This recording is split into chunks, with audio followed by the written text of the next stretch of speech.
Om Swastiastu. Good morning students, how are you? Apa kabarnya anak-anak? Misali harap kalian semua sehat selalu ya, dan tetap semangat untuk mengikuti pembelajaran online ini. Anak-anak, hari ini kita akan belajar tentang there is dan there are. Di sini, Miss Sally mempunyai sebuah buku. Ada yang tahu bagaimana cara menyatakan ada sebuah buku dalam bahasa Inggris? Ya, caranya kalian bisa bilang there is a book, yang artinya ada sebuah buku. Kemudian, sekarang ada dua buah buku. Ada yang bisa memberitahukan dalam bahasa Inggris? Jika tadi menggunakan there is, sekarang kita menggunakan there are. Kalimatnya, there are two books, yang artinya ada dua buah buku. Sekarang, ayo kita bandingkan dua kalimat tersebut. Di kotak A berisi kalimat there is a book. Di kotak B berisi kalimat there are two books. Kira-kira apa ya perbedaan kedua kalimat tersebut?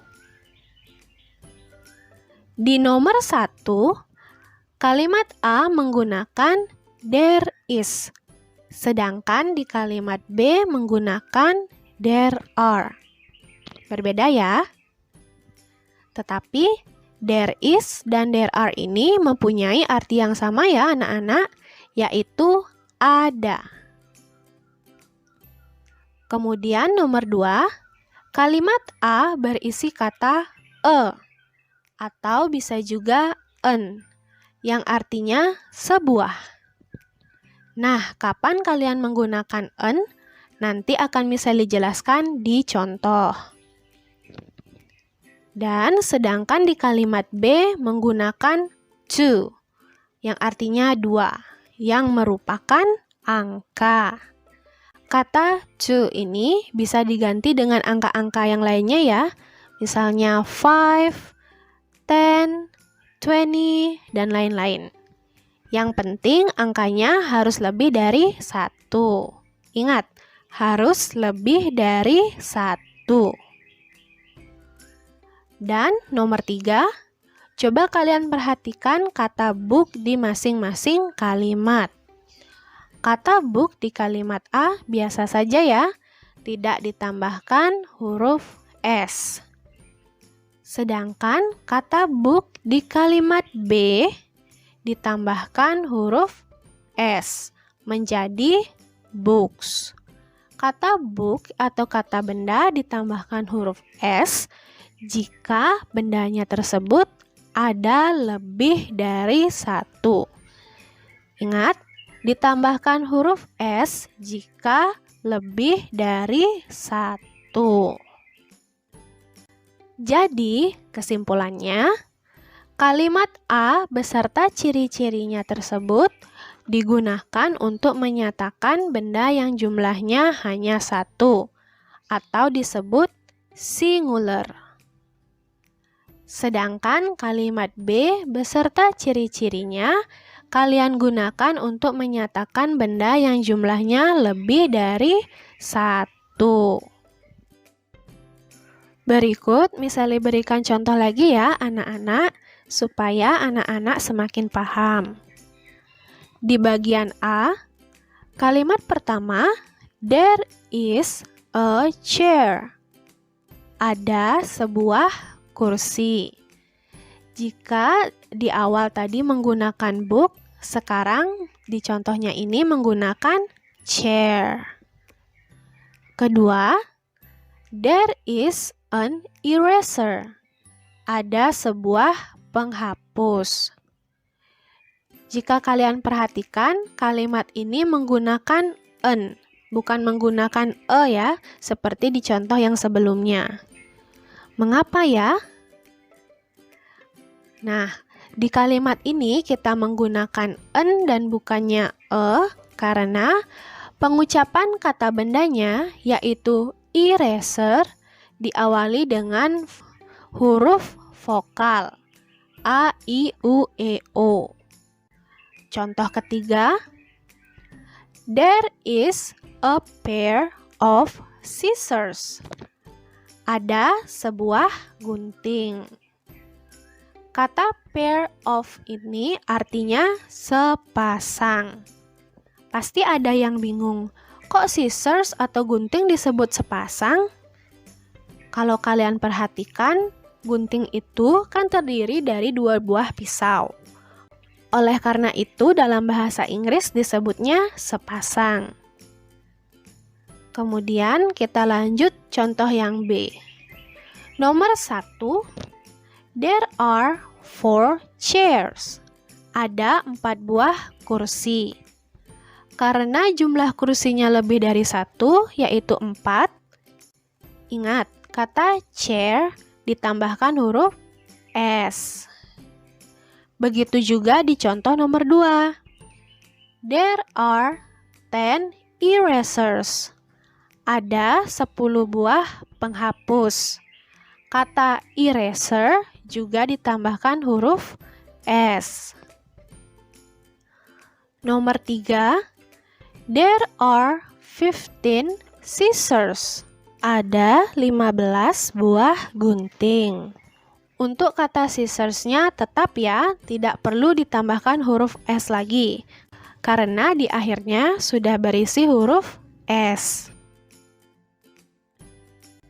Sekarang kita lanjut ya anak-anak, yaitu cara menanyakan ada tidaknya benda dalam bahasa Inggris.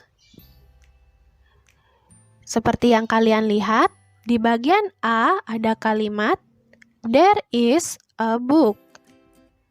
Dan di kalimat B, there are 2 books.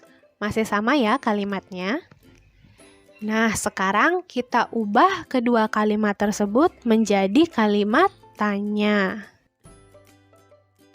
Di sini bisa kalian lihat, kalimat A berubah menjadi is there a book? Yang artinya, apakah ada sebuah buku? Kemudian kalimat B menjadi are there 2 books?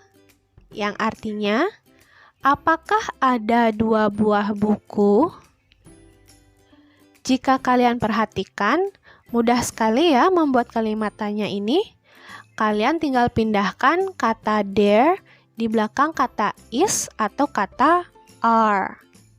Yang tadinya kata there di paling depan, sekarang menjadi di nomor 2. Dan jangan lupa tambahkan tanda tanya di akhir kalimat, karena ini adalah kalimat tanya. Kalian sekarang sudah bisa membuat kalimat tanya. Dan sekarang bagaimana cara menjawabnya? Jika jawabannya iya, di bagian A kalian bisa bilang yes, there is. Sesuai dengan soal ya, soalnya menggunakan is there, jawabannya menggunakan there is. Di bagian B, yes, there are. Sama juga di soalnya menggunakan are there, jawabannya menggunakan there are. Itu tadi jika jawabannya iya atau yes. Sedangkan jika jawabannya tidak, di bagian A kalian bisa bilang no, there is not. Di bagian B, no, there are not. Kedua jawaban tersebut sama-sama ditambahkan kata not di akhir kalimat. Jangan sampai ketinggalan ya kata not ini. Anak-anak, itu tadi ya penjelasan materi tentang there is dan there are. Sekarang untuk tugas, silahkan anak-anak membuat video menyebutkan 4 benda berbeda menggunakan there is dan juga there are. 2 benda menggunakan there is dan 2 benda menggunakan there are. Ingat, sesuai dengan aturan atau ciri-cirinya yang sudah kita bahas barusan ya. Jumlah benda untuk yang menggunakan there are bebas. Yang penting lebih dari 1. Karena jika 1 menggunakan apa? There is. Untuk benda-bendanya, silahkan kalian pilih dari materi kita minggu lalu. Ada juga ya di LKS di halaman 14. Jika kalian punya benda-benda tersebut yang akan kalian sebutkan, kalian boleh tunjukkan di video, tetapi tidak wajib ya. Dan ingat untuk menyebutkan nama dan nomor absen dalam bahasa Inggris. Setelah selesai, tugasnya dikirim. Untuk pembelajaran bahasa Inggris hari ini, misalnya cukupkan sampai di sini ya. Kita lanjutkan lagi di pertemuan berikutnya. Misalnya tutup dengan Parama Santi. Om Santi, Santi, Santi, Om. See you, sampai jumpa.